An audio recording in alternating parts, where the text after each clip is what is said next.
Halo, nama saya Mikal Durahmanto dengan NIM 21L10043 dari Prodi TKV. Kali ini saya akan mereaksi maupun membahas dan menjawab pertanyaan dari video podcast Pak Greg berkaitan dengan pendidikan agama yang menyembuhkan. Sebelum kita mulai membahas, ada kalanya kita buka dulu dengan doa. Dalam nama Bapa, Putra, dan Roh Kudus. Amin. Puji syukur dan dimaksud Tuhan atas kasih dan perkenan-Mu hingga saat ini. Saat ini hamba hendak mulai membahas dan menjawab dari materi yang diberikan oleh Pak Greg. Kiranya melalui materi yang hamba bahas ini bisa berguna bagi kehidupan kami dan seterusnya. Doa yang kurang sempurna ini kami serahkan kembali kepadamu, biarlah semua ini terjadi seturut dengan kehendak-Mu. Demi Kristus Tuhan dan antara kami. Amin. Dalam nama Bapa, Putra, dan Roh Kudus. Amin. Jadi masuk ke dalam pembahasan. Di sini saya merangkum beberapa poin penting yang ada di dalam video podcast. Yang pertama, setiap orang memiliki caranya masing-masing dalam melakukan penyembuhan penyakit mental maupun luka batinnya. Tetapi fokus pembahasan kali ini adalah bagaimana peran pendidikan agama dalam menyembuhkan penyakit mental maupun luka batin itu sendiri. Seperti contoh dari podcast, yaitu kasus konflik masa kecil dari yang di-sharingkan Mbak Aci berkaitan dengan masalah keluarga yang mempunyai ayah kandung tetapi ayahnya tidak mau mengakui sebagai anaknya dan sempat juga mendapat perlakuan keras. Tentu ini membuat Mbak Aci mengalami luka batin dan trauma yang dalam.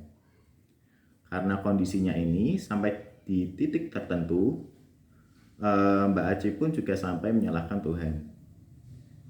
Tetapi seiring dengan berjalannya waktu, Mbak Aci mengalami change point bahwa ternyata Tuhan itu baik. Yang dimana setelah bertemu dan dibimbing oleh iman atau guru agama. Jadi intinya yang digarisbawahi adalah sakit, luka batin, trauma itu memang dialami, tapi justru yang mengubah hidup kita adalah spiritualitas dalam agama dengan memaafkan, menerima segala kekurangan diri kita, dan kita fokus pada masa depan yang lebih baik. Lanjut ke poin rangkuman kedua, yaitu apakah pendidikan agama itu harus menyembuhkan atau tipis-tipis menyembuhkan? Tentu jawabannya pendidikan agama itu harus menyembuhkan. Alasannya di sini saya mengambil dari yang sudah dibahas dalam konten podcast, yaitu mengambil dari kisah seorang guru di Amerika Serikat yang mengajar di kelas dengan kondisi kelas yang kacau balau. Lalu yang dilakukan guru itu adalah memberikan pertanyaan yang kemudian arah pertanyaan tersebut semakin dalam.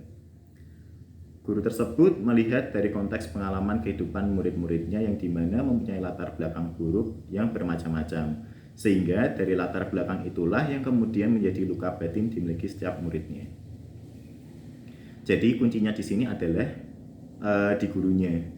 Murid yang kacau balau itu pasti ada latar belakangnya yang menjadikannya demikian.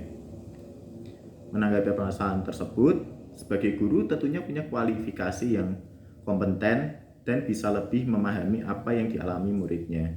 Jadi tidak hanya sekedar mengajar biasa ataupun berbuat keras pada muridnya, tetapi guru tersebut memiliki kelebihan untuk mengkontrol maupun menyembuhkan murid-muridnya yang mengalami luka batin. Dalam hal ini, pendidikan agama itu tidak sebatas di dalam diri saja, melainkan juga dalam kejernihan pikiran. Kalau tidak menyernihkan pikiran itu bukanlah pendidikan. Sehingga dari hal ini pendidikan agama adalah salah satu cara yang efektif untuk menyembuhkan penyakit mental seperti stres, kesedihan, luka batin, dan lain-lain. Tentunya dengan ini kita bisa semakin berkembang menuju ke arah yang lebih baik.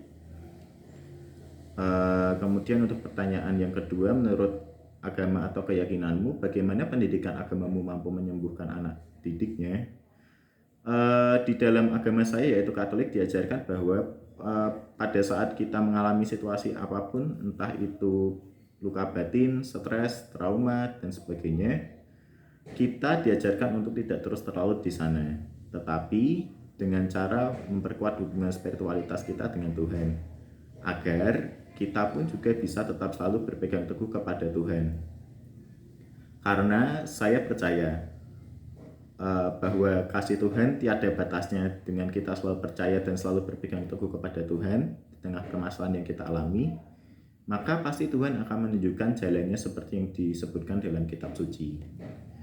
Tuhan telah menjanjikan hal-hal yang lebih besar di masa depan, sampai masa depan yang dipenuhi dengan janji dan harapan. Kemudian cara lainnya adalah dengan kita membaca kitab suci, karena semua bimbingan dari Tuhan sudah disabdakan melalui kitab suci.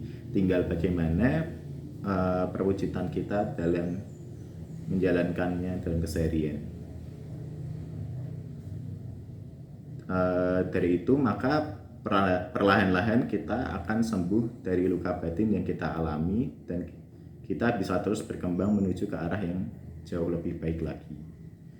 Jawaban sebelumnya saya ambil berdasarkan dari kutipan kitab suci, yaitu dari Injil Markus bab 9 ayat 23 yang berbunyi, Yesus berkata kepadanya, jika engkau bisa percaya, segala sesuatu mungkin bagi orang yang percaya.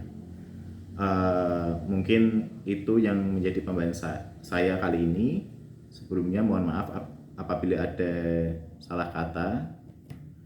Sebelum kita menutup video kali ini, ada baiknya kita tutup dengan doa terlebih dahulu. Dalam nama Bapa, Putra, dan Roh Kudus. Amin. Puji syukur dan terima kasih Tuhan atas bimbingan dan penyertaan-Mu hingga hamba masih bisa pulih selesai membahas materi yang diberikan oleh Pak Greg. Kiranya melalui materi ini bisa berguna bagi kehidupan kami dan seterusnya. Dan juga hamba berdoa untuk orang-orang yang mengalami luka batin ataupun trauma, kiranya mereka bisa selalu berpegang teguh kepadamu. Doa yang kurang sempurna ini kami serahkan kepadamu, biarlah semua yang terjadi seturut dan kehendak-Mu. Demi Kristus Tuhan dan perantara kami. Amin. Dalam nama Bapa, Putra, dan Roh Kudus. Amin. Sekian dan terima kasih.